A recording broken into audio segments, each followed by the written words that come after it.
Hello, I'm Eileen McHugh with the BBC News. North Korea has said the American soldier who crossed into the country from the south last month had wanted to seek refuge. In Pyongyang's first comments on Travis King, state media said he'd harboured ill feeling against the US Army.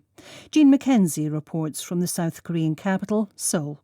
Private Travis King had been in trouble with the authorities in Seoul and the US Army when he decided to sprint across the border from South to North Korea last month.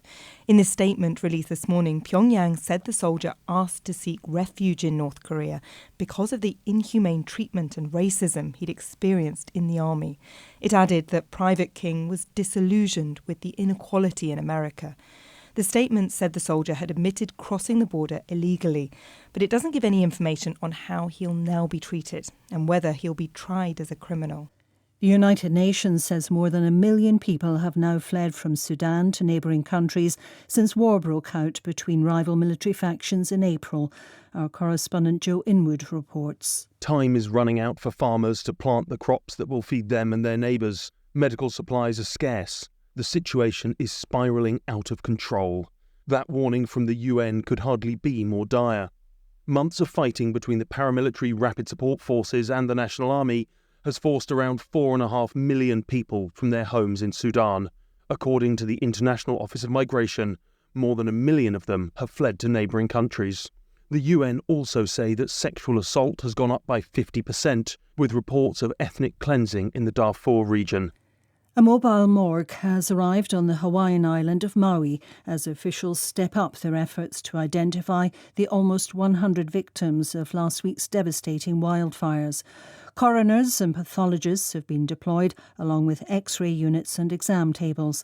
Our correspondent on Maui, Helena Humphrey, says humanitarian assistance for survivors remains desperate.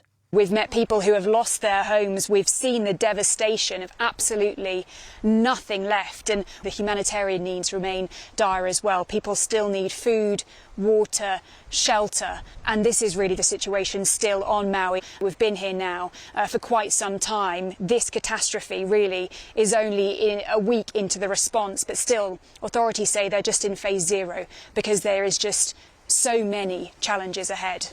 Poland has held its biggest military parade since the Cold War as its military clout grows in the context of the Russian invasion of Ukraine.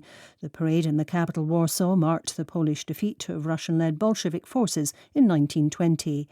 The defence minister told the crowd Poland had built a powerful military that would defend its border without hesitation.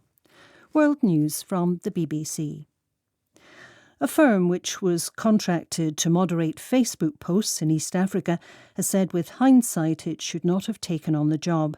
Former Kenya-based employees of the company Sama have said they were traumatised by exposure to graphic posts, including videos of beheadings and suicides. Some are now taking legal action against Sama. The company's chief executive told the BBC wellness counsellors had always been on hand for staff, but that lessons had been learned. 10 people have died in an explosion at a shop in the Dominican Republic. 11 people are missing and dozens more are injured. A huge column of smoke was seen rising from the site in the capital, Santo Domingo. On a visit to the area, the president of the Caribbean nation, Luis Abinader, said a probe had been launched. An investigation will be carried out to determine the origin and causes of this terrible accident. In the meantime, it is up to us to save the lives of those who have been affected, and we will do so without any limit of resources to save every human life we can with God's help.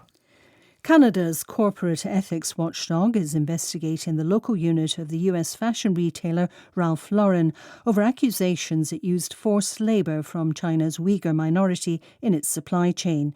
Ralph Lauren's headquarters in New York says its Canadian subsidiary isn't responsible for decision-making, but Canada's corporate ombudsman said complaints lodged last year by a coalition of 28 civil society groups warranted a probe. Madonna has announced rescheduled dates for her world tour as she marks her recovery from a bacterial infection that left her in intensive care.